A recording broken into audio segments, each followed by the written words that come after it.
भारतीय प्रशासनिक सेवा के निलंबित अधिकारी संजीव हंस की मुश्किलें कम नहीं हो रही है। अब जेल में बंद संजीव पर मनी लॉन्ड्रिंग का नया मामला दर्ज करने की तैयारी शुरू हो गई है। जानकारी के अनुसार केंद्र सरकार द्वारा मुकदमा चलाने की अनुमति के बाद नई प्राथमिकी की तैयारी है।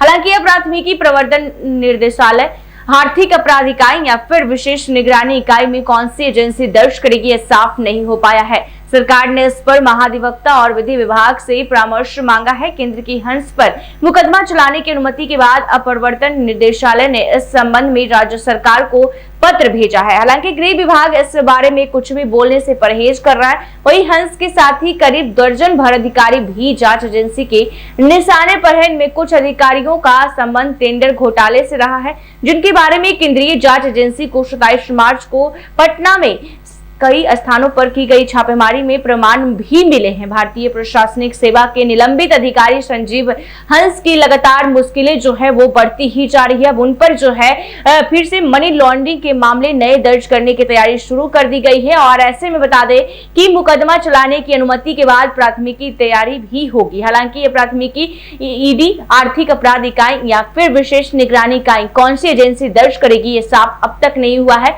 सरकार ने इस पर महाधिवक्ता और विधि विभाग से परामर्श भी मांगा है। केंद्र की हंस पर मुकदमा चलाने की अनुमति के बाद अब ईडी ने इस संबंध में राज्य सरकार को पत्र भेजा। हालांकि गृह विभाग इस बारे में कुछ भी बोलने से परहेज कर रहा है। वहीं हंस के साथ ही करीब दर्जन भर अधिकारी जांच एजेंसी के रडार पर हैं। इनमें कुछ अधिकारियों का संबंध टेंडर घोटाले से रहा है, जिनके बारे में केंद्रीय जांच एजेंसी को 27 मार्च को पटना में 7 स्थानों पर की गई छापेमारी में प्रमाण भी मिले हैं। तो सूत्रों की माने तो ईडी ने हंस के साथ जिन अधिकारियों पर कार्रवाई की, अनुशंसा की है, उनमें पटना के एक नामी ठेकेदार का नाम भी शामिल है, जिसके कई अधिकारियों के यहां सीधी पहुंच है। महाधिवक्ता और विधि विभाग की राय मिलने के बाद ही साफ होगा कि कौन सी एजेंसी मुकदमा दर्ज करेगी। भारतीय प्रशासनिक सेवा में जो है कहीं ना कहीं सेवा के निलंबित अधिकारी संजीव हंस की मुश्किलें लगातार बढ़ रही है और जो है भ्रष्टाचार और मनी लॉन्ड्रिंग मामले में जेल में बंद संजीव पर अब मनी लॉन्ड्रिंग का नया मामला दर्ज करने की